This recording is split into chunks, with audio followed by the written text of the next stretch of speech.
Good afternoon. In continuation of the program, it's my pleasure to chair a session that will tell us a number of things about science and technology for science methodology. And a number of people from the HSE is going to present the state-of-the-art of the achievements made by the institution in this regard. And it's my pleasure to introduce to you Илья Kuzminov from the House that's going to present methods of strategic analytics, application to foresight studies. So it's my pleasure to give the floor to Илья for your presentation. You have 20 minutes. I'm going to advise you when there will be 5 minutes left remaining. We have synchronous translation. Yeah, you're doing in English or in Russian? In Russian. In Russia, okay. Thank you very much. Коллеги, здравствуйте. Я, вопреки традиции, наверное, сегодня буду докладывать по-русски, надеюсь на наших переводчиков-синхронистов, потому что в рамках моей презентации я пытаюсь подойти к некоторым концепциям, связанным со стратегической аналитикой, поддержкой принятия решений в стратегическом планировании, говорить о которых на английском мне пока будет сложновато. Алло. Ой, простите. Сложновато говорить о них по-русски. Я подготовлюсь, наверное, окончательно по этим концепциям и как-то их уже окончательно отточу, наверное, за ближайшие месяцы. И в следующий раз я смогу уже по ним надежно, гарантированно рассказывать хорошо по-английски. О чем у нас пойдет речь? Мы несколько лет уже, у нас есть коллектив, который несколько лет развивает большую систему анализа больших данных, семантического анализа, текстовой аналитики для экспертной работы. И в рамках этой многолетнего пути мы столкнулись с рядом вопросов, таких дилемм, некоторые из которых на самом деле неразрешимы, и, возможно, они не будут еще разрешены десятки лет, как и задача сильного искусственного интеллекта. И со временем, с десятками проектов, которые мы выполнили для крупных заказчиков в России, у нас постепенно стало формироваться понимание того, что это за жанр такой. Стратегическая аналитика, для чего она нужна, кому она нужна, как ее автоматизировать, попытаться, можно ли это сделать вообще, какие задачи ложатся в скоп этой деятельности, а какие не ложатся.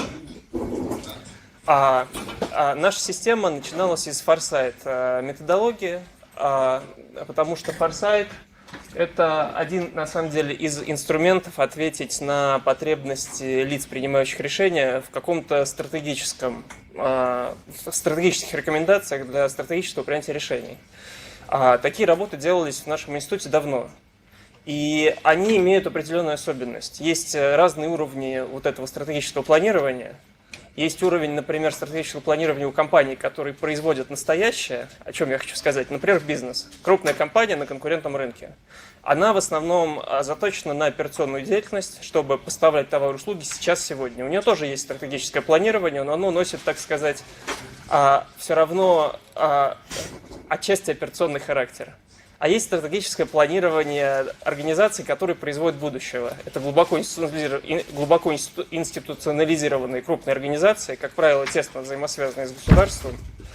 Самые крупные министерства, которые имеют финансирование, ресурс для того, чтобы запускать инициативы на десятки лет вперед. Крупнейшие компании, которые либо имеют государственное участие, либо долгосрочными контрактами связаны с государством. Как правило, такие министерства и крупные организации занимаются по-настоящему стратегическим планированием, а именно принятием решений о каких-то инициативах, которые и будут иметь глобальный масштаб, и будут сказываться в течение десятков лет. Они есть только в самых, наверное, крупных, богатых, технологически диверсифицированных странах, потому что даже не каждая страна может себе позволить, наверное, по-настоящему стратегическое видение, стратегическое планирование. И вот эта область, вот этой стратегической аналитики для стратегического принятия решений, она особенная. Потому что она очень тесно пересекается, на самом деле, с исследованиями, с фундаментальными, прикладными, с поисковыми. Потому что, в отличие от обычного консалтинга, где мы имеем дело с как правило, тиражированием уже подготовленных, уже апробированных промышленных рецептов. Вот в консалтинге, в области стратегической аналитики мы имеем дело с непроверенными рецептами, с поиском решений, когда нет гарантированного ответа, с попыткой сделать сложные выводы на основе практически отсутствующей информации. Речь зачастую идет просто о создании новых концепций с нуля. И, соответственно, такой жанр аналитики, такой жанр вот этого стратегического консалтинга, как правило, для крупных государственных организаций, он определяет совершенно особые требования. Здесь очень важно не ошибиться, потому что если решения, которые будут приняты, например, о технологических приоритетах, о крупных технологических направлениях, которые будут или не будут поддержаны, они могут сказываться еще на десятки лет вперед. Цена ошибки очень высока. И поэтому с годами, десятилетиями в крупных странах, в передовых, формировалась в том числе методология форсайта, которая помогала лицам, принимающим стратегические решения на вот этом самом высоком уровне, получить какие-то рекомендации, в которые они могут верить и на основе которых они по-настоящему могут действовать. Но с ростом сложности мира и ростом, соответственно, объемов данных и количеством альтернатив принять правильное решение все сложнее, потому что данных слишком много. Причем данных много не просто потому, что у нас везде цифровые системы, они производят данные, а в первую очередь потому, что мир стал большим, нас много, параллельных процессов стало много, а параллельных исследований и разработок много, альтернатив много. Когда, например, в середине 20 века крупнейшие страны принимали решение о том, чтобы запустить крупные стратегические атомные проекты, выбора и альтернатив особо не было. Было ограниченное сообщество ученых, которые создали новые теории, которые позволили нам проникнуть в тайны атома, и в крупных странах было очевидно решение, что надо в это вложиться для прикладных некоторых технологий. Сейчас, когда просто количество людей, занимающихся исследованием по всему миру, количество сильных коллективов, которые занимаются каждой своей задачей, намного больше, чем раньше, у нас просто мир намного сложнее. То есть данных много не просто потому, что их много, а потому что они реально отражают более сложные, более комплексные процессы. А в этой ситуации ответом развития форсайт-методологии зачастую было усложнение самой методологии. Вот здесь мы видим схему справа, которая показывает пример методологии форсайт-исследования, которую мы вынуждены были разработать. Она постепенно усложнялась. Мы вынуждены были сделать ее такой сложной для того, чтобы она отвечала на потребности заказчика, чтобы она позволила и обеспечить объективность, и какую-то кросс-валидацию, и чтобы все заинтересованные стороны были услышаны, и чтобы рекомендации, которые будут даны, были реалистичны и так далее. Требования растут, а методология усложняется. Этот путь это не может происходить вечно. В какой-то момент методология может стать настолько сложной, что она просто становится неподъемной. Здесь ради эффективности нужен какой-то стримлайнинг, но стримлайнинг может на основе чего происходить? На основе автоматизации именно обработки данных, именно на автоматизации управления знаниями. То есть здесь мы подходим к моменту, когда нам нужны умные интеллектуальные информационные системы, которые разгрузят экспертов, реорганизуют их работу по-другому, чтобы в результате вот эта стратегическая аналитика, работающая на крупные стратегические решения, преодолела некоторые вызовы, с которыми она сталкивается, стала более прямолинейной, эффективной. Я не говорю, что она станет, например, быстрее или дешевле, этого не произойдет, скорее всего. Но чтобы она стала такой, чтобы ее можно было в реалистичные сроки сделать, и можно было верить ее результатам. Вот я здесь об этом говорю. Есть области, в которых автоматизация очень прямолинейна. Вы имеете большое количество данных, и вам нужно на основе этих данных автоматически делать простые решения. На этом построены все системы машинного обучения для бизнеса, для операционных задач. Много данных, простое решение на выходе. Например, давать, не давать кредит. Присланная картинка – это паспорт или не паспорт? Это фотография человека или животного и так далее. А здесь мы имеем дело с совершенно другой областью. В стратегической аналитике у нас всегда мало данных, а решения надо принимать очень сложные. Это прямо противоположно тем задачам, в которых сейчас происходит основная автоматизация на основе машинного обучения. Поэтому верить в то, что автоматизация или искусственный интеллект принесет в стратегическую аналитику и в форсайт ускорение, что, условно говоря, большой стратегический отчет будет писаться автоматически за 1 минуту, этого не будет. Не будет делаться быстрее, оно даже не станет дешевле. Оно просто приобретет дополнительные измерения. Новые технологии анализа данных позволяют нам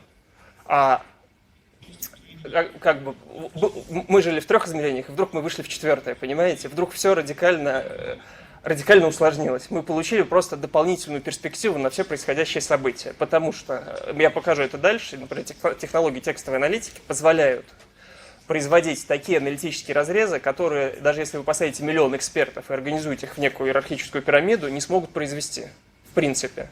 То есть мы здесь имеем дело с некой эмерджентностью.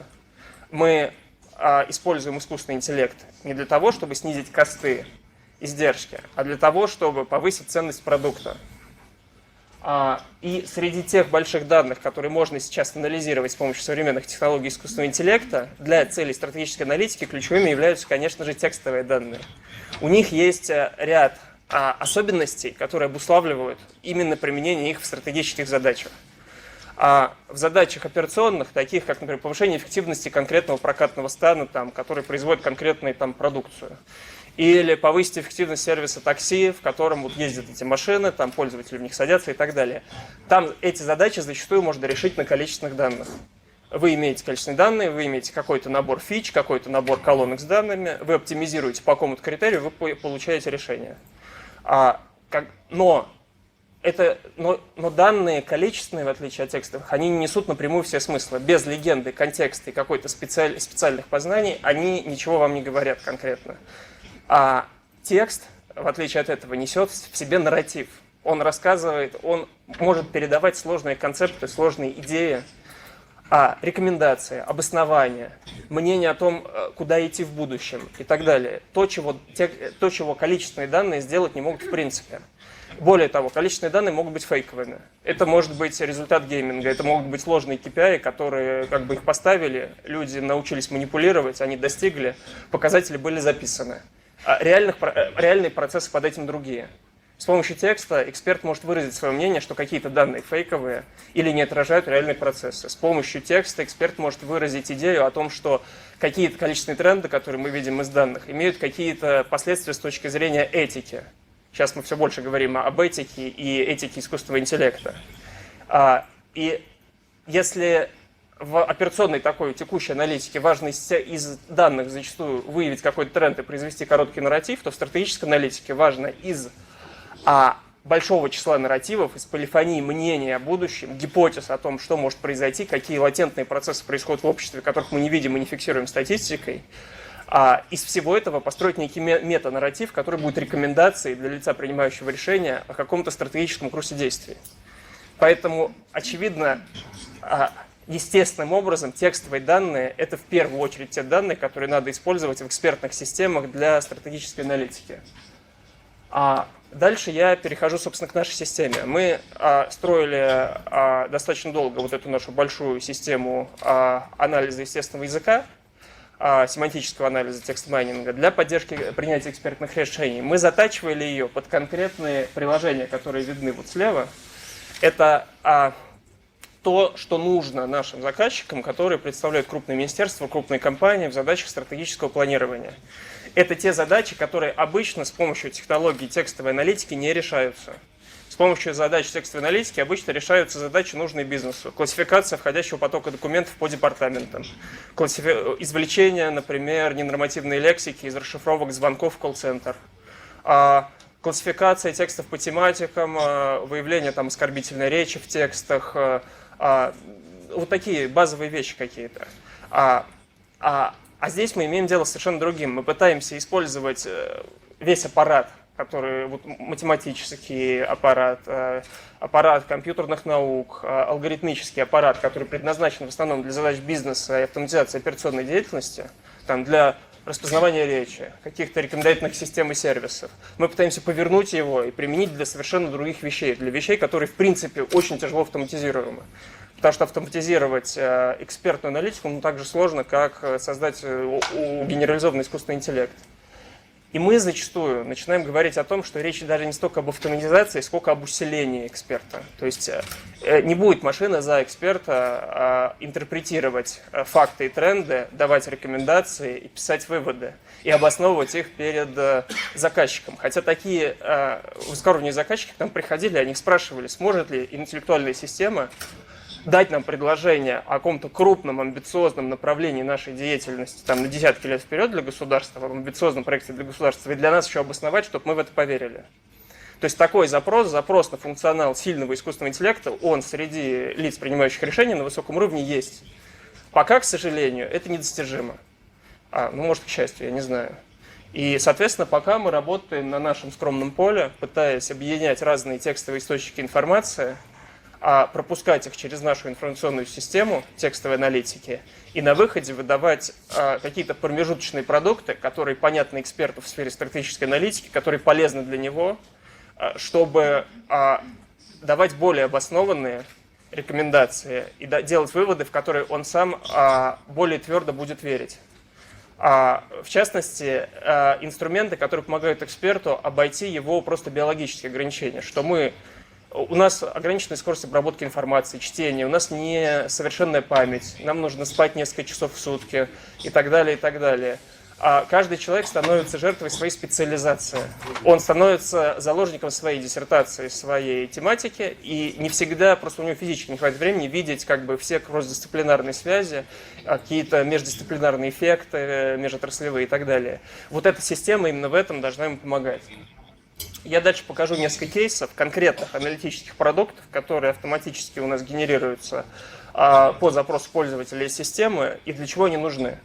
Базовая вещь – это семантическая карта, то, что мы называем, или кластеризованный семантический граф, да, которая позволяет эксперту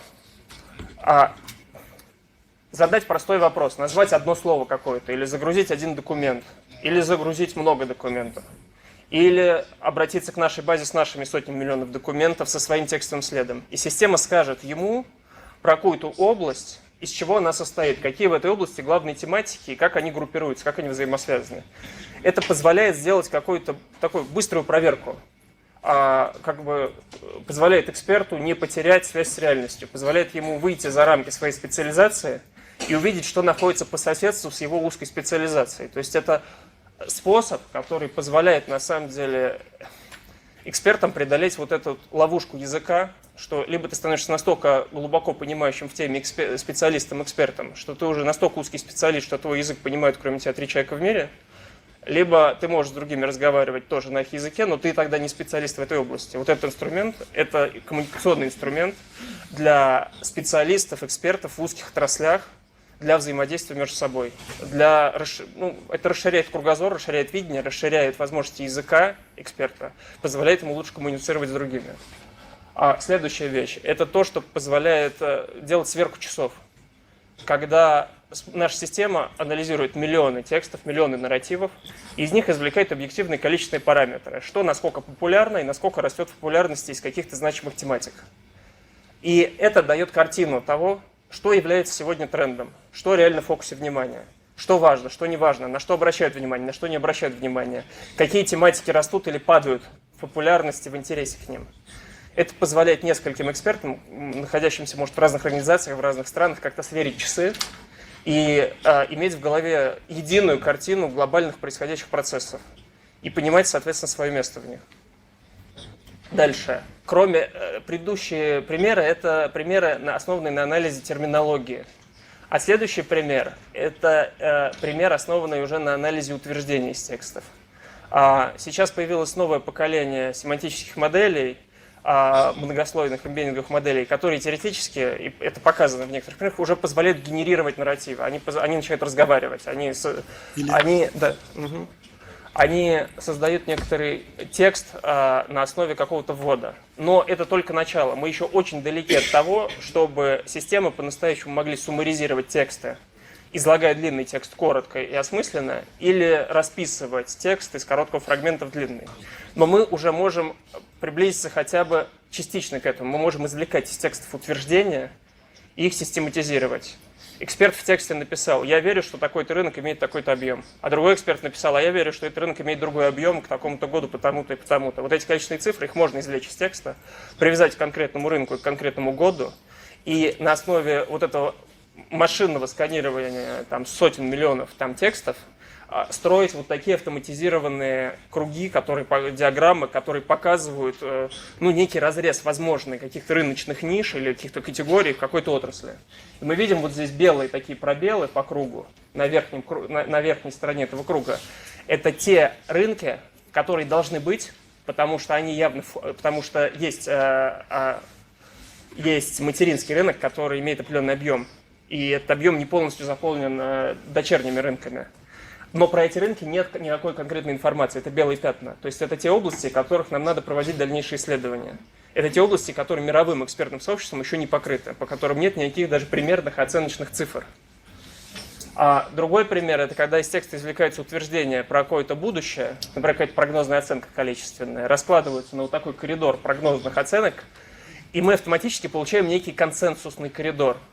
В каких пределах разные эксперты, независимо из разных стран мира, в разных обстоятельствах, прогнозируют количественные параметры того или иного явления. И мы на основе этого можем хотя бы получить приблизительный бенчмарк. То есть и главное отсеять фейковую информацию, отсеять объективно ложные, например, утверждения, которые там отличаются от некого консенсуса на несколько стандартных отклонений. Следующая вещь. Тоже на основе анализа статистики текста мы можем строить гипотезы о некой функциональной или же каузальной или иной взаимосвязи между явлениями разных категорий. Например, какие технологии могут решить такую-то задачу? Какие компании больше всего занимаются такими-то технологиями? В каких отраслях больше всего перспективы применения таких-то типов роботов? Это способ для эксперта море информации превратить в некий структурированный нарратив о логических цепочках событий. Дальше, вот пример. Это идентификация чего-то по-настоящему нового, того, чего еще не было. Когда чего-то не было, у него не было наименования. Когда оно появилось, люди, естественно, ему присвоят бирку, лейбл, они как-то его назовут, придумают для него слово или термин. Когда мы обнаруживаем, что термин только появился, это говорит о том, что это что-то новое, что-то достойное внимания. Мы можем отличать старые технологии от новых, старые тренды от новых. Можем анализировать жизненный цикл. Какие из технологий больше представлены, например, в медиа и представляют уже готовые рынки, как пылесос, например, это же технология. Или технологии, которые только-только зародились и пока больше присутствуют, например, в научной литературе, как тот же блокчейн.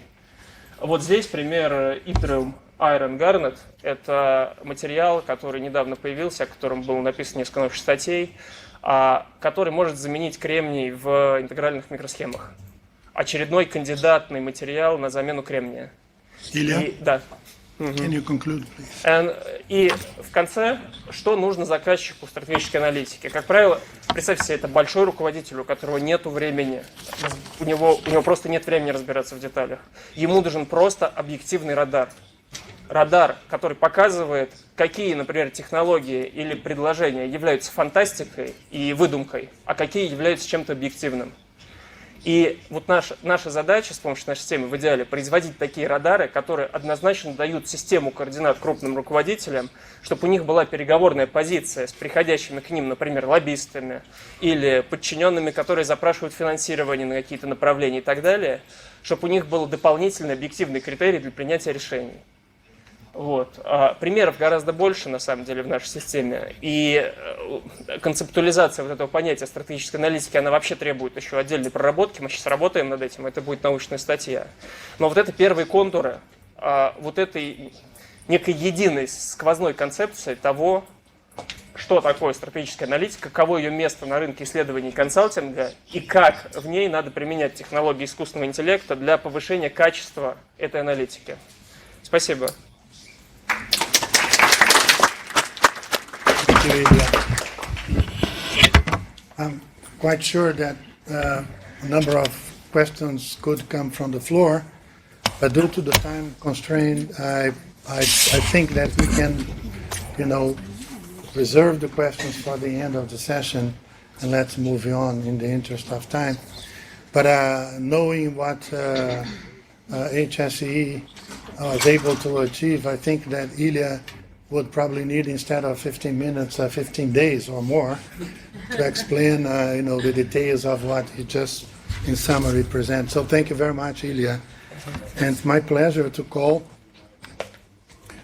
Dr. John Suini from the University of Hawaii, for the presentation.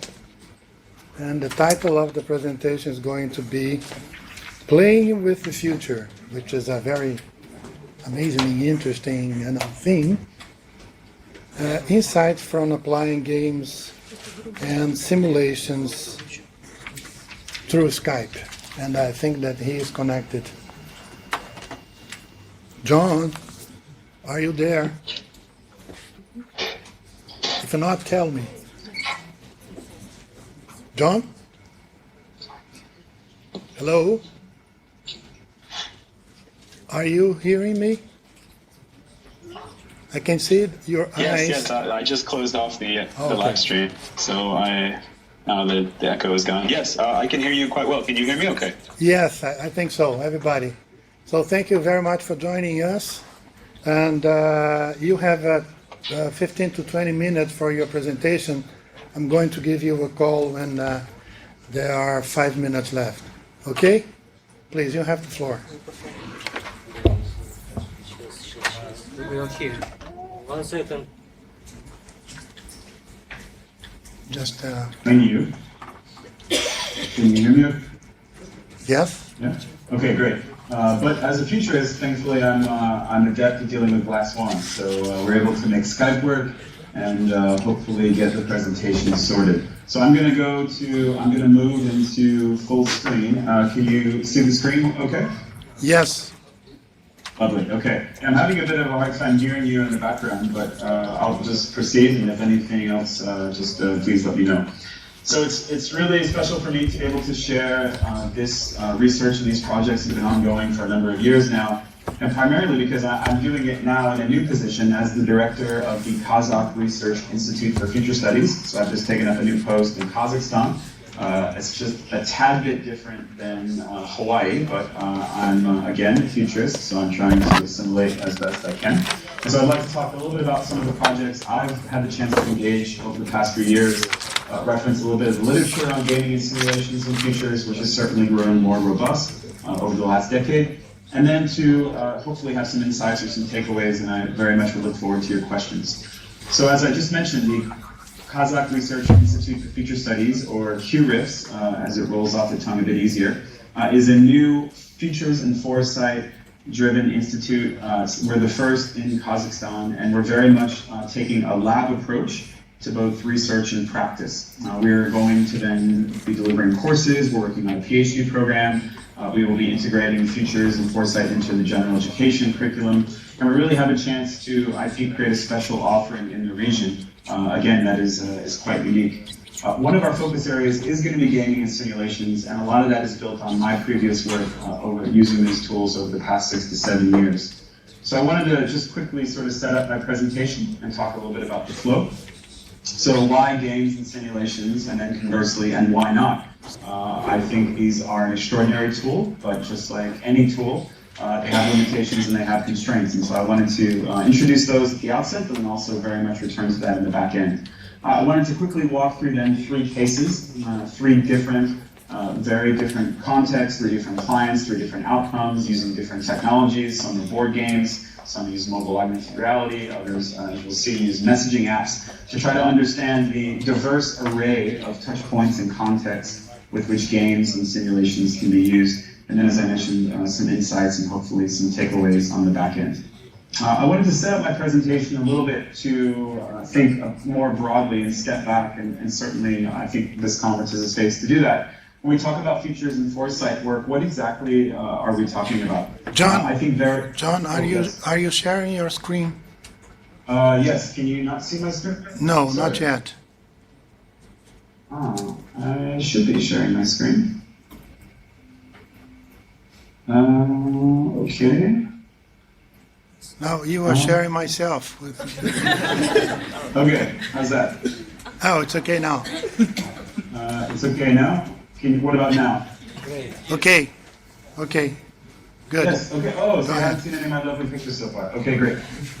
So, just a quick run through the pictures. There's our lovely new QRIFS logo, why game simulations, 3 cases, insights. Yes, so to set up a little bit of the context for this presentation, I wanted to return to what I'd say now is probably one of the most famous definitions for futures of foresight work from a colleague and friend, Zaid Sadar. What I like about this is the juxtaposition. So obviously we are geared towards anticipation, and although my Russian is improving, it's not quite sharp enough to take in everything that the previous presenter, Ilya, had said. But I think to understand that obviously we have extraordinary tools for doing a better job of anticipating what's next. I think the second part is precisely where things get a little bit fuzzy, where there's a bit of a gray space within the work that we do. And that's how do we begin to explore, and how do we begin to do that in ways that are robust, that we can assess, that have real efficacy, and think about the very human aspects of decision-making, of engaging with uncertainty, of dealing with the complexity of the world, of engaging with the limits of our own knowledge and ignorance, and to try to find better ways of doing both of those together. And I think it's precisely games at the intersection of these two phenomena, let's call them, or these two intricacies of what we do that I think is quite useful. And then I think there's the more sort of anecdotal or the more kind of everyday aspect. And that's the games are quite good at serendipity, at surprise, and certainly, and I think this applies to foundational approaches and tools like scenarios, as it's much better to be surprised reading and engaging with those than it is to feel like we're sort of holding the bag with reality. So the bumper sticker version of this is, look, a large part of our work is asking what's next, but if we don't get better at asking what if, then we're going to be stuck having to ask what now. And I think games, and I think most people tend to feel this way, again, anecdotally, that games are actually quite good at this. But interestingly, there has been some recent research to suggest that games actually do provide a different type of learning experience than we might have otherwise, and that actually can be quite useful in the futures and foresight space. So again, to set up a little bit of the context for what the literature is saying, there's lots of interest in games and simulations and how they engineer a different experience. And so I think what this means for us as futurists, what really are we after? Are we looking to create a better product? Do we think if we have better or more precise information that will somehow provide decision makers exactly with what they need to act upon that? I'm not sure that's the case, which is to say that maybe we need to invest also in different kinds of processes. So it's this process versus product question, which I suppose is at the heart of a variety of fields. It's not exactly particular to foresight, but thinking about not just what we're doing, but how we're doing it and why we're doing it. And to talk about the research, actually, some neurologists have worked to find out what parts of the brain actually light up when we think about the future. And it turns out that these are the parts of the brain associated with episodic memory, which is to say, and I think this is from Henri Bergson and others, the sort of anecdotal evidence of actually we envisage the future through the lens of the past and the present. And actually it turns out maybe even neurologically or biologically, our brains literally do that, which is to say that we are always referencing back to something in the past. So one of the aspects of, let's say, an approach called experiential futures is an attempt to actually engender a different kind of mnemonic response. So can we use games to engineer memories from the future, actually putting people into experiential, engaging, dynamic spaces to actually create a different reference point for when a decision needs to be made about the future. The second is who is and is not reading all these reports. There has been some fantastic assessment from the World Bank about the ways in which their reports are utilized and underutilized. And I think in general, we all feel like another 100-page report is not what's going to save the world. Certainly the IPCC is doing a fantastic job. But if that in and of itself was the medium that made a headway on climate change, then I think the world will be in a different place. So obviously beyond just textual, how we find ways of creating hybrid methods and approaches, I think is really critical. And then finally, something I'm working on in my own research is obviously strategic foresight is a proven tool. Obviously we see its efficacy in a variety of areas, certainly within the policy space. So then can we think about strategic foresight and how it can leverage tactical play? So obviously when we think about the difference there between strategy and tactics, it becomes the aim by which we actually achieve a strategic outcome. And I also there's a British general who said that actually the difference between strategy and tactics is that strategy is what happens before you can see your enemy's boat. So we also need to emphasize how we can be tactical and use different tactics in engaging people to think about the future, and I think games are a great tool for that. So one project that I had a chance to work on a few years ago with the European Commission Joint Research Center was the scenario exploration system. This has certainly been one of the most successful projects that I've had a chance to work on. They've now created, I think, about half a dozen different versions with a few more in the pipeline. And basically, and this responds to the second point that I made, the commission does what they always do. They make a 100-page report that nobody reads, a 20-page report that some people are familiar with, and a 5-page executive summary that if you haven't read, you look stupid at the water cooler or the next meeting. They wanted a different way of engaging with stakeholders. They wanted a different way of bringing the information out and available, but also providing further depth and complexity to the information. So we were brought in to consult on this project and essentially created a gaming platform that they've then utilized for a number of different topics. So the project we worked on was a sustainable EU economy. They've used it for nanotechnology, they've used it for food, and I'm happy to say the game is actually open source. So the game has been then redeployed by different agencies outside of the European Commission. And I think it's a really plastic platform that can be deployed for lots of different contexts. And so I think, again, what's quite useful here is to be able to build some credibility for tools like games and simulations, specifically the SES, as an engagement tool, but also as a research tool. So we were really fortunate to receive an award from the Association of Professional Futurists. And I think, again, when we think about how we build credibility, certainly using it as a means of not just knowledge sharing, but also knowledge gathering and deepening understanding about different issues. I think then this is a good example of that, and I'll talk about some of the constraints and limits on the back end. Another game that I want to talk about was, and we couldn't think of a better name, so we just called it Gaming Futures. This was a project we did a number of years ago in Hawaii, where we actually overlaid futures on top of the present in real time in the city. So we used mobile augmented reality, and this was based on a research grant that we had won to look at the impact of communication technologies upon power relations. And so a lot of our scenarios were focused on how we could actually create and understand different decision points and what that might look like in the future. So if you imagine, you can see this sort of trail here, everyone had the same starting point, and then you actually begin to understand and engage with that future as you actually proceed down the pathway. So there were QR codes that we used. We actually literally overlaid the future onto the present. You can see there's a piece of street art there, which we then turned into an actual artifact from the future. And then this culminated in an actual experiential futures live action role play. And again, we found this was a great opportunity for engaging with a relatively small group. We had less than 20 people playing the game, and we were hoping to scale this up. Certainly, we could see the potential for this to be done citywide or even at a larger scale, and to utilize this kind of an approach precisely because the technology has advanced tremendously since we had done this about 6 years ago. And then finally, thinking about not just creating new spaces or new platforms, but how do you engage people to think about the future where they already are.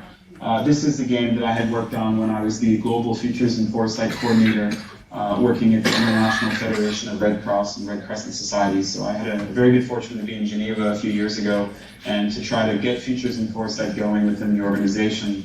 I'm happy to say that they've used a lot of that for their strategy development process. And one of the things that we had an opportunity to do, and we partnered with Newcastle University in the UK, was to develop a gaming platform that was actually delivered on WhatsApp. So as you know, is one of the world's most popular messaging apps. And again, the kind of thinking here was it's a bit easier to engage people precisely where they are already, instead of creating something new for them to go to. So the IFRC, and certainly Red Cross Red Crescent, is well known as the world's largest humanitarian organization, somewhere in the neighborhood of 13 to 15 million volunteers globally. How do you actually connect with them? How can you actually understand what they think about the future? And a significant number of those, I think it's upwards of 50%, are under the age of 30. So how can you understand how they think and feel about the challenges and the opportunities that they're seeing in their communities? And can you actually put your finger on the pulse of what that might look like? So we ran a prototype game that was quite small. The actual large game ended up being upwards of 7,000 players from over 100 different countries. People worked in teams, they had real-time challenges. We obviously pre-created some content to put in front of them. So it was really fascinating to see what a volunteer from rural Kenya thought about the potential impact of artificial intelligence, or what you had someone in, let's say, an urban dense area like Dhaka, who was volunteering, thinking about mobility, or even folks from, let's say, Netherlands to South Africa, they're thinking on inequality. And the website's still live, so I've shared my presentation, and you can go check out some of the responses, and it was quite interesting to see. And this was essentially a really robust data pool that got fed into the overall process for creating strategic priorities for the next strategy. So this is, again, sort of in the lead up to the 10-year strategy development process, and I think a different way for thinking about how we could engage and how we could find different touch points for connecting with essentially a large volunteer base. So again, to think about some of the challenges and the opportunities of games, I think there is an opportunity to figure out how we could understand and assess things like serendipity. And when I say assessing serendipity, it's clearly trying to provide unique and creative learning opportunities that also have a lasting impact. And I think that's my next point around the mnemonic impact. So how can we understand and find ways of creating better memories from the future that hopefully can be leveraged for future decision-making opportunities, and then to try to get a different sensibility around uncertainty. And obviously games are spaces of complete uncertainty. If we knew how the game was going to go, we wouldn't play, or we wouldn't want to play. So actually I think games help to further socialize the necessity of being open to uncertainty and having more agile, more anticipatory modes of decision making. John, yes? you have less than 5 minutes left. Okay, great. Is that okay for you? Okay, good. Yeah, no, perfect. I'm actually winding down. Okay. The game's almost over. When I think about challenges, there are extraordinary challenges around design. So there's, I think, an extraordinary amount of investment that's to be made in an iterative design process. So that means designing, prototyping, refining, rolling out again, and investing in a lot of front-end work to actually create an experience for people. I'm not trained in game design. I learned by doing, and I learned by sort of stealing and borrowing and begging. And I've had the good opportunity to then, connect with people who are working in the space, and then to build up a bit of a resume doing this work and working with other professionals. So again, not every organization, not every institution, not every individual would have that sort of professional journey. So there is a real need to connect with professionals in the game design space. And certainly I think there's a willingness and a wantonness to try to find ways of creating better games that have a social impact. So there's a fantastic community called Games for Change, who's certainly available out there. But I think on the foresight side, how do we begin to think about teaching game design the same way that we would teach scenario modeling? And certainly I think there's a clear interface between those two. The other thing is data collection. So these can be quite hugely qualitative data sets, right? How do we actually find ways of coding this? How do we find ways of processing this? And I think to think back to the previous presentation, obviously there are amazing tools for data analytics on the front end. Could we begin to use these as tools on the back end? And I'm actually exploring that with some colleagues now. The last thing is games are, let's just say it, they're sort of sexy right now, right? They're seen as being innovative, but sometimes a survey is fine. So actually, fighting against the sort of hype cycle, I think, is critical and important. And I've talked people out of making a game precisely because it felt like they were chasing something shiny and trying to be innovative when actually another tool would have worked quite well. So there is a little bit of a need to understand the limits of these, and then to try to understand the constraints. And I think actually there's more research now coming out about the next generation of tools that is looking critically and is assessing it for, again, what it can and what it cannot do. Finally, I think the clearest connection and the thought I wanted to leave everyone with is from James Cars, who wrote a fantastic book around finite and infinite games. And I think this really, for me, lands on the connection and the greatest insight that I've taken away from using games and applying them. When we think about our work as futurists, obviously we're not interested in the former. Clearly, if we work for a national agency or if we have a particular organizational aim, We want to, quote, win in the sense that we want to be better at anticipating, we want to be better at understanding the future, and we want to gain some kind of strategic advantage from that. Otherwise, what is it that we're doing? So on the one hand, okay, I understand that it's a finite game, right? It's a game to be won and played. But I actually think as a futurist, and I think if we're being, honest with each other, sort of methodologically and theoretically, conceptually certainly, but the future is something that really can't be won, and the purpose of our work is to keep the future in play, to keep it futures, to keep it plural. Precisely because if there is one future, that means in some ways there is no future. So how do we find ways to allow for that potentiality and that serendipity to be a critical aspect of our work, and to continue to be something that we promote? So I certainly look forward to your feedback and your questions. Спасибо большое, Rahmet, and thank you very much. Thank you very much, John. Again, we don't have much time for questions. John, are you going to stay with us up to the end of the section, I suppose? Yes, I'll be on, so I'll be listening. I won't stay connected on Skype, but I'll be listening, and I'm happy to pipe back in later for questions. Okay, then. So let's move on. Thank you very much again, John, for your presentation, and thank you for keeping your presentation on time. So the next one is going to be Julia Milshina. It's right? Yeah, right. And Julia is going to present on the analysis of jokers in national foresight studies. So Julia, you have 15 to 20 minutes for your presentation. You have the floor. Okay, I'll try to do... Sorry. Прием. Слышно? Okay. I will start in English, actually.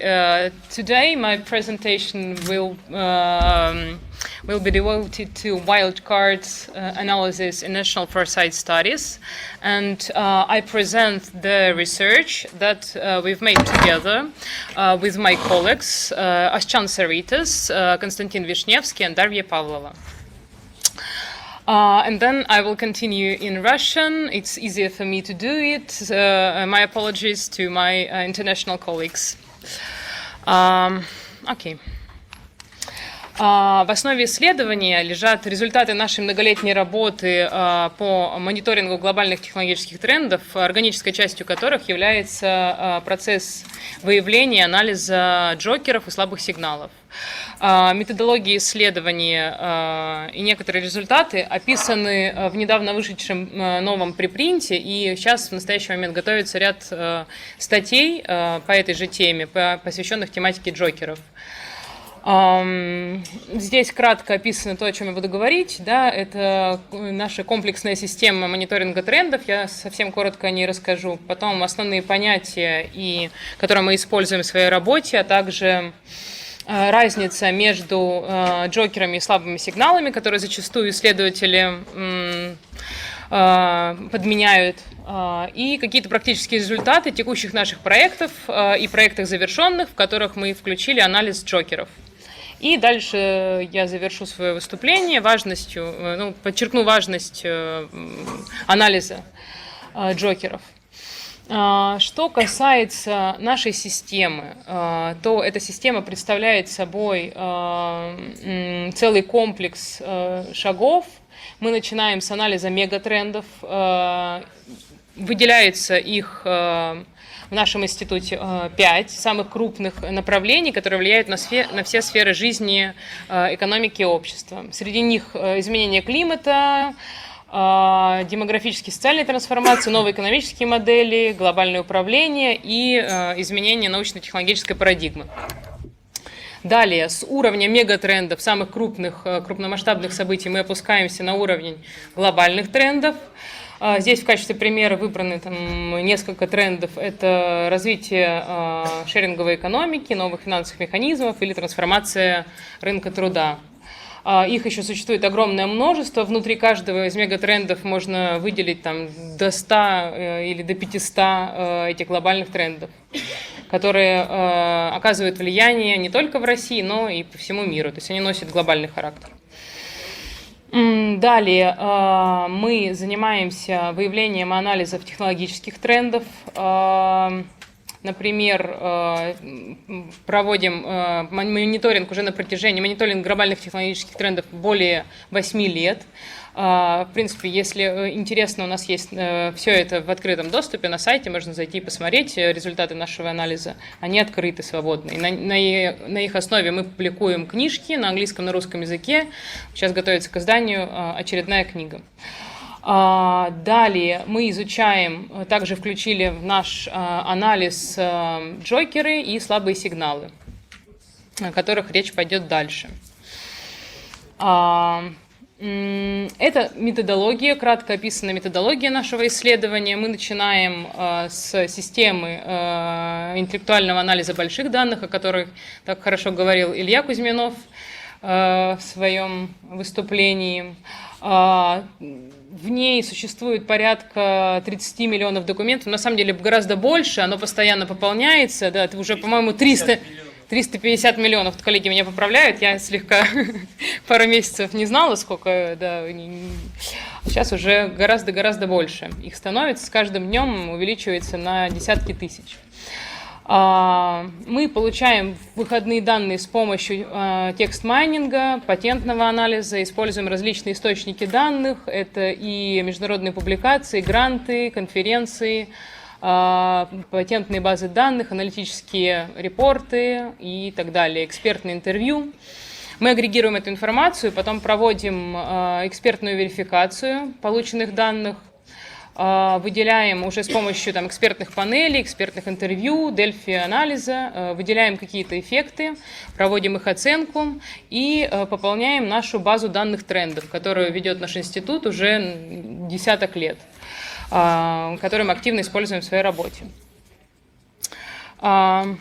Что касается основных понятий, я думаю, что коллегам, которые активно увлечены в форсайт-исследовании, все хорошо знакомы. Это, естественно, разрушающие инновации, то есть технологии с принципиально новыми свойствами, которые подрывают устои существующих рынков и сегментов рынков.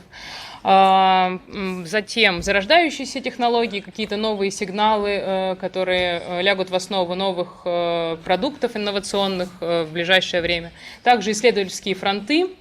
Это динамично развивающиеся научно-технологические области, которые привлекают наибольший научный интерес. Определяются они как кластеры документов, выявленные на основе анализа совместного цитирования, в частности, вот через систему нашего iFora. И глобальные тренды, о которых я говорила выше. Мы тоже их активно используем, тоже публикуем книжки про глобальные тренды. Дальше, естественно, в эти понятия входят и джокеры, и слабые сигналы. Я более подробно рассмотрю разницу между ними. Мы взяли несколько параметров в нашей работе. В частности, это вероятность проявления, последствия, которые они носят, потенциал их выявления и степень влияния, которое они оказывают на общество. Что касается джокеров, то это события с очень низкой вероятностью проявления. То есть их очень сложно обнаружить. Слабые сигналы, в отличие от джокеров, они тоже очень незаметны, но существуют все равно какие-то сигналы о том, что они зарождаются. И всегда существует какой-то временной лаг от момента их зарождения слабых сигналов до момента их проявления. У джокеров мы это просчитать не сможем. У слабых сигналов это возможно путем накопления информации и в каком-то определенном временном периоде, довольно продолжительном. Что касается последствий, то джокеры всегда носят радикальные последствия для экономики и общества. Это такие точки бифуркации, преломления, изменений существующих парадигм, которые очень сложно предсказать и к которым надо обязательно готовиться. Слабые сигналы – это скорее предвестники будущих инновационных решений, изменения парадигм, разработки новых технологий, социальных инноваций. Что касается характеристики потенциала их выявления, джокеров и слабых сигналов, то не всегда джокера невозможно, в принципе, выявить с помощью стандартных методик. Это всегда выход за стандартные решения, за принятые методологии, методические инструменты. Поэтому мы рассматриваем их комплексно, я чуть дальше об этом скажу тоже. Слабые сигналы же скорее собираются из каких-то неструктурированных источников данных, они всегда фрагментарны, и их довольно сложно выявить. Поэтому важно накапливать эту информацию о слабых сигналах и потом ее анализировать. Что касается влияния, я уже говорила, да, что джокеры — это всегда что-то деструктивное, катастрофическое, аномальное, но часто они носят как позитивный, так и негативный характер. Часто они ассоциируются с чем-то негативным, но иногда могут носить и позитивный характер, в принципе. Важно тоже к ним готовиться с точки зрения использования вот этих вот возможностей, которые они могут, позитивные джокеры, представлять. Слабые сигналы же, они существуют в неком таком шуме информационном, и поэтому для их выявления очень важно использовать, опять-таки, количественные и качественные методы совместно. Так, давайте дальше перейдем к совсем коротко я расскажу о методологии их выявления. Она на самом деле похожа на ту спиральку, которую я уже показывала, но здесь более подробно расписано. Эта методология была использована для нашего прогноза научно-технологического развития, обновленного, который мы готовили совсем недавно, который сейчас находится на рассмотрении в аппарате правительства. Здесь ключевой чертой является использование количественных и качественных методов, обработка огромного количества документов с помощью больших данных и привлечение большого количества экспертов, проведение экспертных интервью, панелей, Дельфи, опросов. И благодаря этому мы выявляем не только тренды, не только строим таймлайны, то есть вероятности, да, будущих событий, но также занимаемся выявлением джокеров и слабых сигналов. Здесь я более подробно расскажу о результатах текст-майнинга. Это тренд-карты, которые также Илья показывал, в немножко другом разрезе. Мы строили нескольких таких карт для целей прогноза научно-технологического развития России, о котором я говорила выше, и посмотрели на вот эту вот область внизу с низкой динамичностью и с низкой значимостью, в которой потенциально могут скрываться такие события-джокеры. Здесь, конечно, необходим взгляд эксперта, чтобы проанализировать эти события и предположить, что они могут потенциально представлять собой какую-то, носить элемент джокера, да? Например, переход к клонированию разрешений, переход к клонированию животных и человека, например. Или широкое внедрение человека-компьютерного интерфейса. Или изобретение вакцины от СПИДа. Ну вот то, что показал там первый скан, на самом деле их гораздо больше, этих карт. Здесь вот в качестве примера совсем коротко я даю. Далее, в прогнозе мы также рассматривали джокеры в рамках научно-технологических направлений крупных. Это ИКТ, медицина, биотехнологии, рациональное природопользование, космические системы и так далее. Здесь тоже дан такой несколько примеров по отраслям. Мы разбивали их на временные отрезки, пытались предсказать, в какой именно период этот джокер может возникнуть и проявить себя. Также попытались посмотреть на вероятность возникновения джокера, хотя это очень условно, потому что джокер — это событие изначально с низкой вероятностью, но здесь все равно может быть она чуть больше, чем совсем низкая, да? Поэтому мы выделили там high probability, medium и low.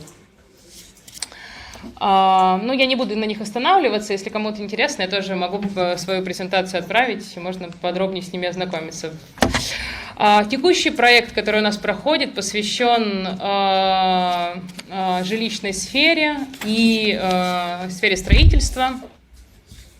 В ней также перед нами стояла задача выявить события-джокеры, посмотреть, выйти за рамки стандартных прогнозов, посмотреть на новые какие-то направления возникающие.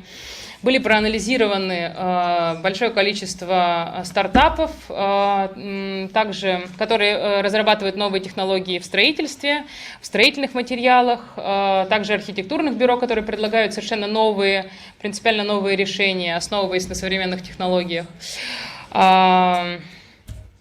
Здесь в основном были взяты крупные города, такие как, ну вот где эти проекты существуют, начинают интегрироваться и разрабатываться. Это Сеул, Токио, Пекин, Сингапур, Дубай и так далее. В будущем эти прецеденты, возможно, распространятся на мир, и тогда у них есть потенциал стать джокерами, то есть подорвать текущее положение дел в этой сфере, да, в сфере строительства. Ну и в качестве заключения, да, совсем, в общем, простые, понятные выводы, что джокеры всегда носят какой-то подрывной характер, выходят за рамки привычных нам понятий и парадигм. В национальных исследованиях они помогают застраховаться от возможных рисков. Если возникнет кризисная ситуация, если появится джокер, то у лиц, принимающих решения, будет понимание того, какие ресурсы необходимо привлечь, какие компетенции необходимо использовать и развивать для того, чтобы минимизировать влияние негативное джокера. Или же в случае позитивного джокера использовать это в свою пользу и опять-таки не терять время, активно работать над тем, чтобы изменить там свою ситуацию, свое положение и использовать это для своей выгоды. Кроме того, наиболее эффективной методологией, как показали наши практические результаты воплощения выявлениях и использовании их в научно-технологическом прогнозировании, в составлении политики, это использование, комбинация количественных и качественных методов, которые позволяют с наибольшей вероятностью выявить эти события, повысить прогностический потенциал в целом нашей системы и ее адаптационные способности. Кроме того, джокеры позволяют выйти за рамки привычного, да, оценить сценарии, которые мы строим, потенциально возможные ошибки этих сценариев и, может быть, оценить чувствительность этих сценариев к каким-то внешним воздействиям, к внешним шокам. Особенно это важно... Я заканчиваю. Особенно это важно для компаний и государственных организаций, которые существуют в современных условиях, да, высокотурбулентной и изменяющихся постоянной среды. Я об этом не стала говорить, но это очевидно. Ну, в общем, наверное, все. Спасибо за внимание. Кому интересно, можете ознакомиться с нашей статьей, поподробнее почитать про методологию, про те результаты, которые мы получили. И я надеюсь, что в ближайшем будущем тоже выйдут там несколько серий статей, посвященных джокерам. И мы продолжим свои исследования. Спасибо большое. Thank you very much, Julia, for keeping your presentation in time. And we have another presentation. Let's keep the questions for the end of the section, as I said before. So it's my pleasure again to call on Pavel Bakhtin. Also from HSE University, and his presentation is going to be the identification of emerging technologies using algorithms of big data semantic analysis. Pavel, we have the floor.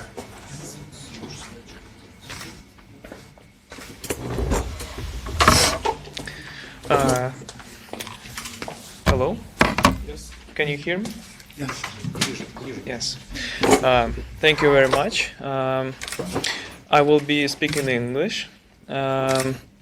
First of all, I'd like to welcome once again all of you to the Higher School of Economics. It's very good to have you here. My presentation will be much more technical than previous ones, so I hope you can follow me, and if you have questions, I will be happy to answer them during the discussion part and after this session is over. Илья in previous presentation was talking about application of big data analytics and machine learning to strategic analytics and foresight, and the difficulties that we face. I will be speaking more about how we actually apply machine learning and computational linguistics and other modern technologies in the sphere of text mining to identify emerging technologies. That is actually then followed by what was being told by Julia Mильшина about the usage of such results in trend identification exercises, weak signal, wildcard analysis, and things like that. So this is actually some kind of middleware between these two presentations that we had. So in my presentation, I will be talking about the problems of technology identification, about the technical aspects, how we actually handle them using our system called iFora. So it will be about architecture of iFora, about the pipeline that we use for the text mining, about the model that we use, how we classify documents, and I will conclude with an example of a case study that actually shows some of the results. So Илья has already told about the importance of big data tools for technology foresight. We can see that big data analytics is used almost on every stage of the analysis, starting from actually gathering the initial information and databases, finding the right experts through different network analysis in order to actually use them as for later expert panels, Delphi surveys, and validation. We use big data for system analysis, identification of technologies, markets, products, and many more. So what are the problems of actually the technology identification? Well, first of all, about the expertise. Expert knowledge is very valuable in foresight exercises, but it cannot be the only source of data. The reasons for that are quite simple. One expert cannot have read all the necessary documents needed in the area, because the amount of data available at the moment, and it's rising, and it can be counted as millions and millions of documents, and it is very hard to keep track of everything. So an expert really needs some help in order to process all this data, to keep track of all the technologies, trends, and understanding of the area. The second reason is that a lot of new innovations, they come from multidisciplinary research, from the convergence of technologies and forming of big areas, such as, for example, big data analytics, that came from many different directions of technology areas, such as parallel computing, distributed computing, MapReduce, machine learning, and many more. So it is the power of the technology is actually in the convergence. So it means that we have to keep track of many areas at simultaneously at the same time, and then that's why we need to apply the intelligent methods and algorithms to big volume set data, and then use our experts to actually validate this data, to interpret it and work further. The second big problem of technology identification is actually understanding the scope of a technology.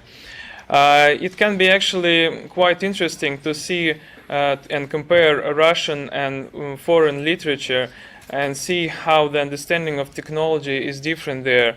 In English documents, we can quite often see technologies as technologies being presented by some term. For example, blockchain, machine learning. We all understand that this is a technology. In Russian language, for example, quite often we understand technology in much more complicated way. We see it as some kind of detailed technology process. So it's actually a big description. What we do, what we take, for example, as a material, how we manipulate with that in order to achieve something, and things like that. So actually, it's very hard to analyze technologies in this sense, and we really have to somehow limit our scope in order to do that using the machine learning. That's why we try to work with more kind of English-based approach. Let's say we work with terms and how these terms are connected in order to actually spot our technologies. Third question is actually what sources of data do we use? It's a very hard question because for some technological areas we would look into patents and publications, and that would be enough for for some engineering areas. If we, for example, look at machine learning and some computer science areas, we would actually orient ourselves towards conference materials where data just emerges and articles. So there's no simple answer to that. That's why we try to use big data as some kind of agglomeration of many different data sources to look at them together. Then there are also approaches such as bibliometrics and patent analysis, and they help us to actually analyze technologies, but we cannot be limited only to these tools. They have to be extended and advanced because, for example, bibliometrics allows us to look at some journal categories, author keywords, but that alone, this data alone doesn't show us actually what is the emerging of the technology is. So we really need to apply more complicated, more sophisticated methods. Finally, there's also a question, even if we apply text mining algorithms and we do some term analysis in order to understand what are the new technologies, there's a problem of terminology. Different authors use different words. So how do we actually spot, how do we understand that the technology is actually emerging if every author is using different words? There's no statistics. So we need to have good statistics. In order to that, we need to apply some sophisticated technologies, and that's what we're talking further. So in this slide that you see at the moment, this is our architecture of our system. I must say that it's actually improving very fast and it's changing. So if you attended other of our events, you could see that actually it's constantly changing the amount of documents. As we just noticed that the number has changed slightly. We had added a lot of new and processed a lot of new documents now that we have more than 350 million documents now in our system. And actually the technologies that we use are also changing. So now in the center of our architecture is actually Elasticsearch engine, a NoSQL document-based database that we use to store all the texts and their metadata that we process, along with the results of natural language processing. This is a very, this is a high computing, very fast engine for working with big data and document-oriented data. Also, the second kind of central part of I4A is a distributional semantic model. You can see this. We use a technology called Word2Vec, which is quite famous. This model helps us to actually understand the meaning, the semantic meaning of terms, of words that we deal with, and I will talk in more detail in the later slides. And the third main point of I4A architecture is actually a graph database, also NoSQL format, for keeping a lot of external science, technology, innovation ontologies that we constantly collect. There are a lot of ontologies that are open source, that anybody can actually process and download. One of the biggest ontologies that you all know and use every day is called Wikipedia, because here this is a crowdsourcing platform that collects a lot of information about various objects of reality, of nature, and described in detail with a lot of linkages. And so this is a very important ontology. And there are much more kind of sectoral, detailed ontologies for different areas, for different technology areas. So what is our text mining pipeline? I will quickly go over this slide just to understand how we turn unstructured data, so just documents, into a structured data, something that we get inside our databases, something that we process and use for statistical analysis. You can see that we always start with documents. We segment these documents into separate sentences. We extract words from these sentences. We get their normal forms and different linguistic information about each word. We analyze how these words are connected inside the sentences. We extract different named entities from these sentences. For example, if a name of some person was included in the sentence, or name of some organization was mentioned, then we do the co-occurrence analysis. We understand which entities, which terms are connected to which, and how they correlate, and things like that. Then, using all this information, we have built a unique kind of, we will have trained, using machine learning, a unique model that encapsulates more than 8 million terms inside our model. The main idea is actually we use neural network technology called word-to-vec to transform terms into vectors that actually describe their meaning. So, for example, we have some word, and for example, we have a word cup, a cup of tea. And we have another word, for example, a glass of wine. And these two words, cup and a glass, are actually, they are similar. So because we drink from both of these things, we can break them. They can be made of the same material. So actually, in our vector space, we want to have these vectors aligned to the same direction, so they are quite similar.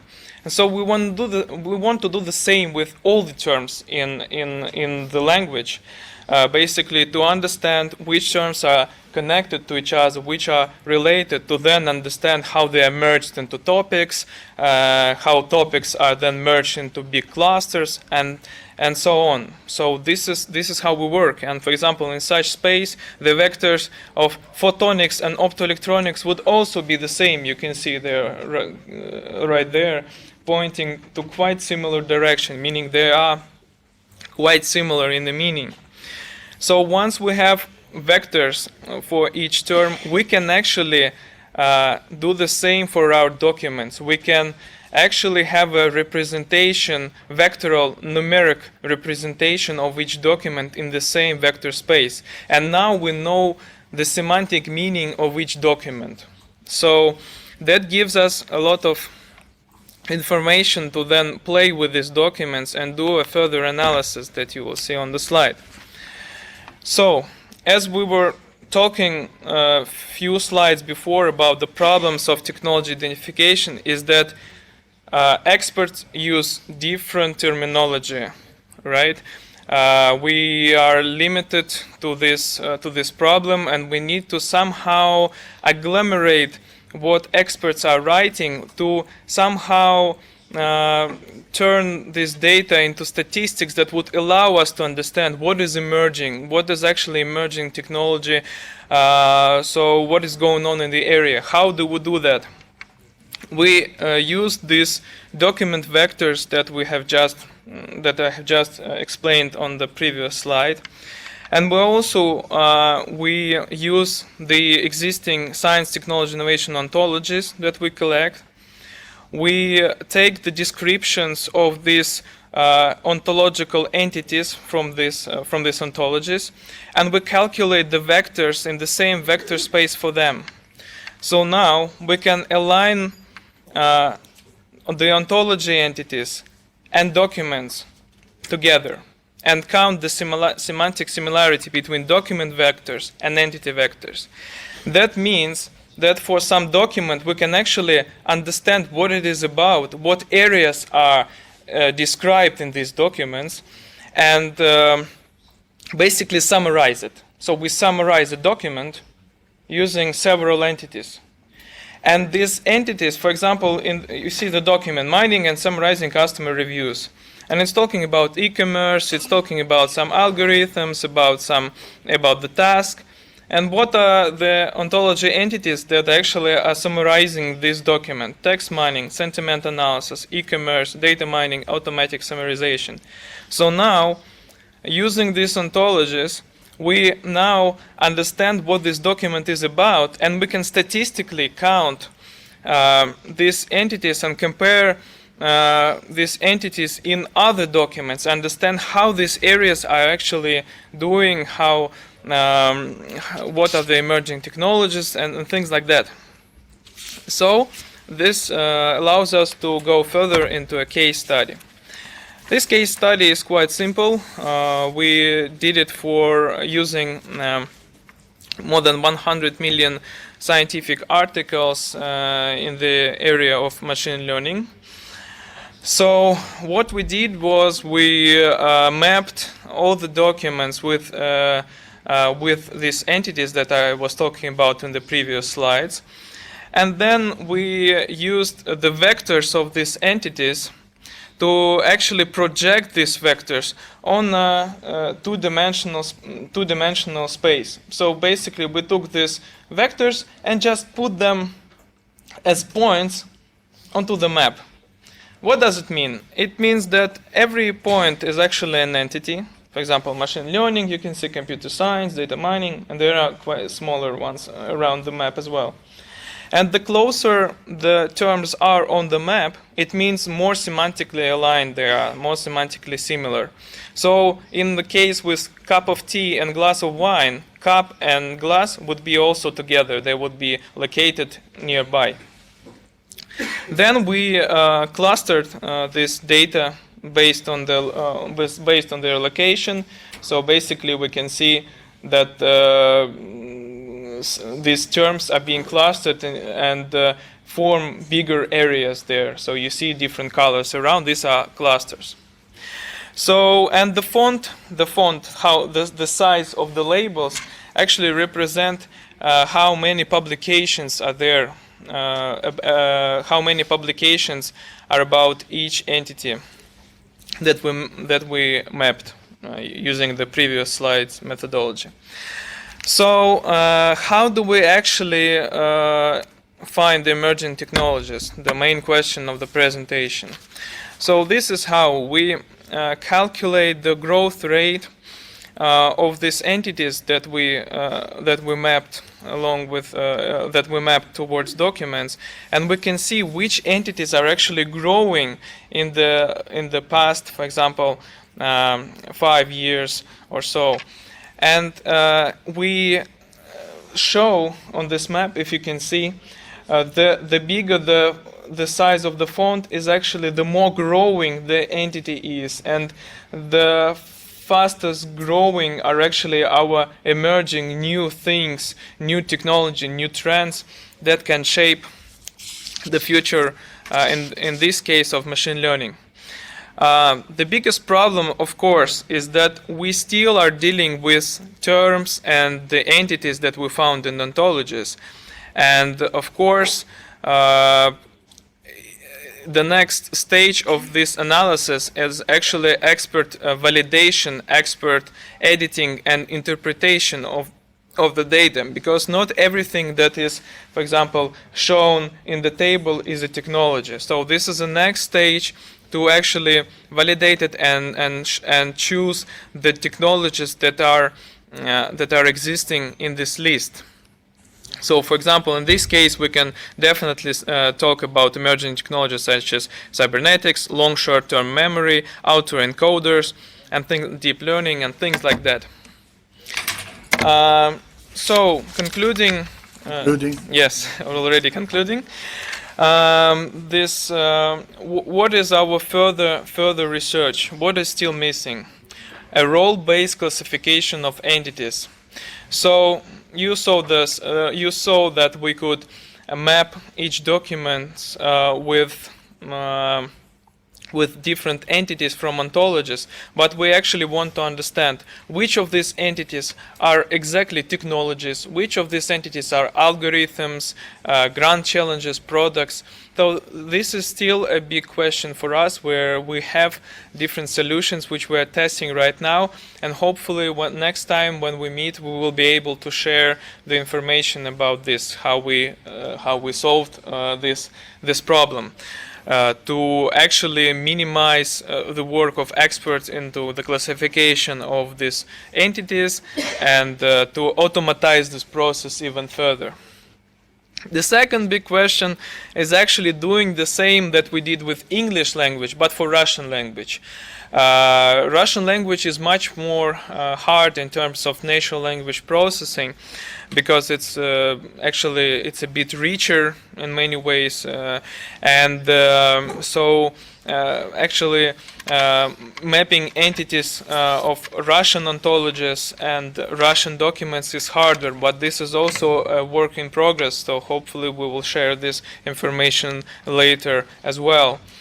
And third big point of further research is actually creating a multi-language word embeddings for possible benchmarking. What does it mean? It means that when we map these entities in Russian language and in English language, we want to have a cross-translation between two languages.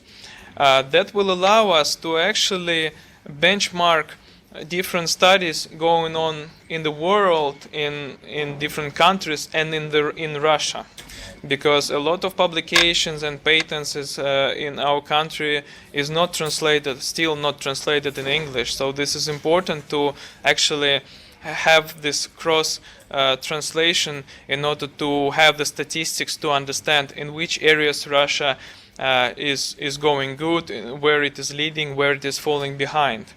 So this is something that we are keeping track of, and of course, once we solve the problem of Russian language, we will keep going to further languages such as German, Chinese, Spanish, and many, many more.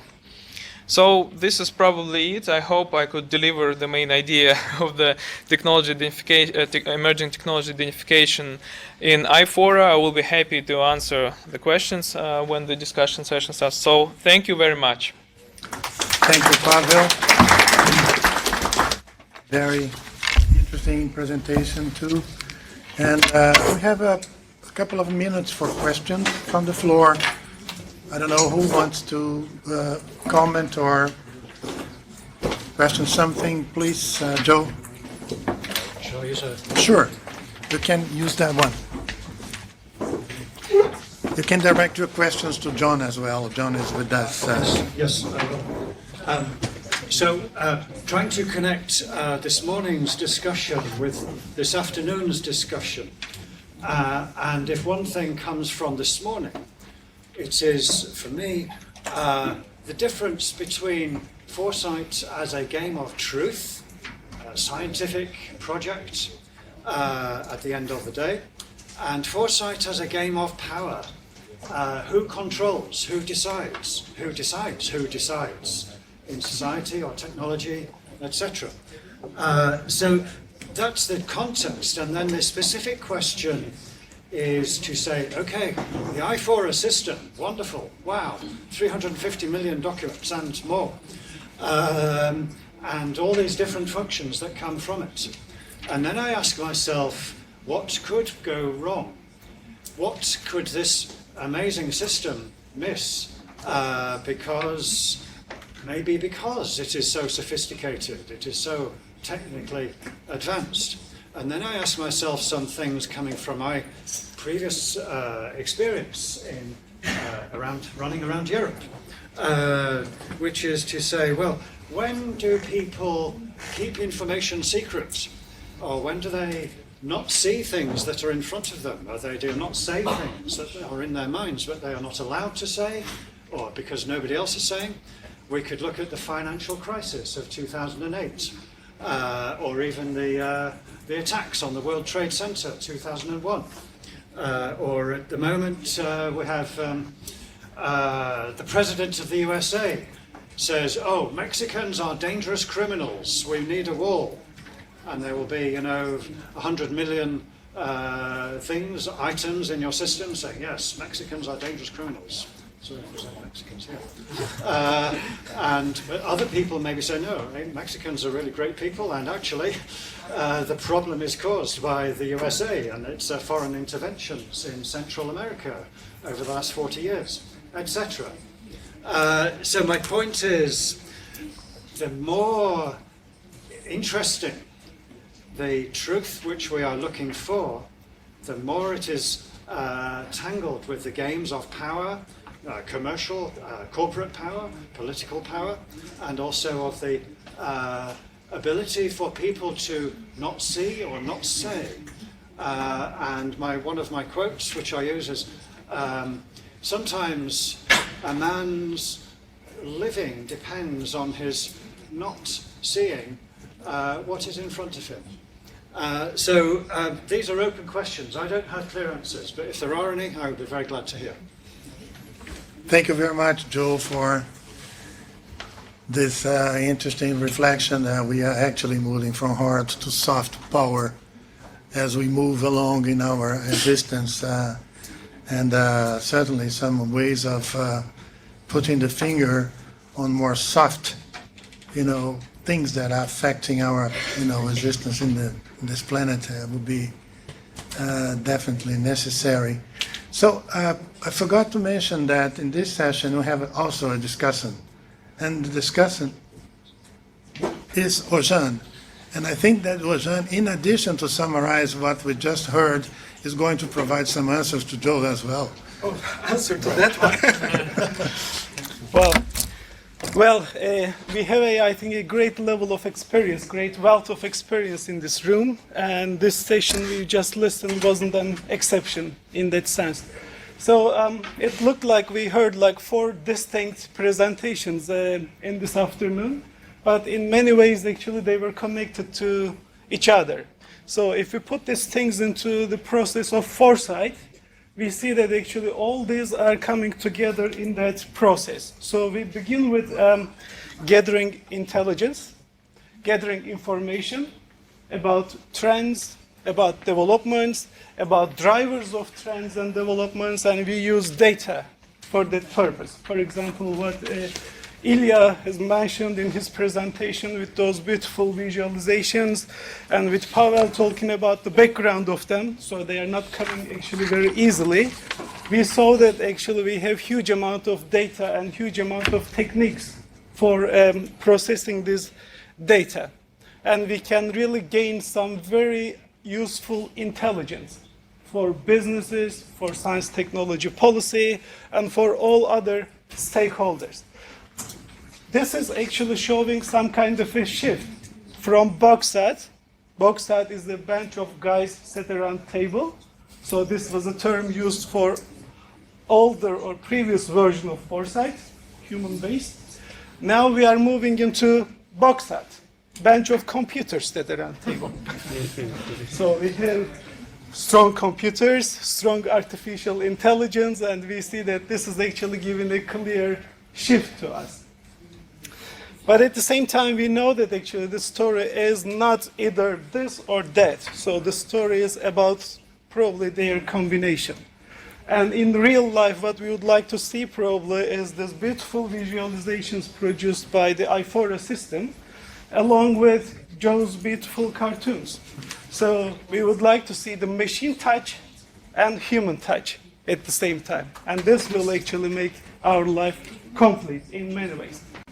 So we'll get very useful inputs and very useful trends from all these processes. And at the same time, we need to actually make a synthesis of them. And this is where John's actually ideas were coming into the picture. So he talked about simulations, he talked about modeling, and these are actually very important instruments in terms of showing how these trends, how these issues, how these actually networks will come down in a real life scene, and how they can be played out under different conditions. So that is why actually it was a very nice follow-up. And then we will go even further with Julia's and colleagues' work. I'm also involved actually in that.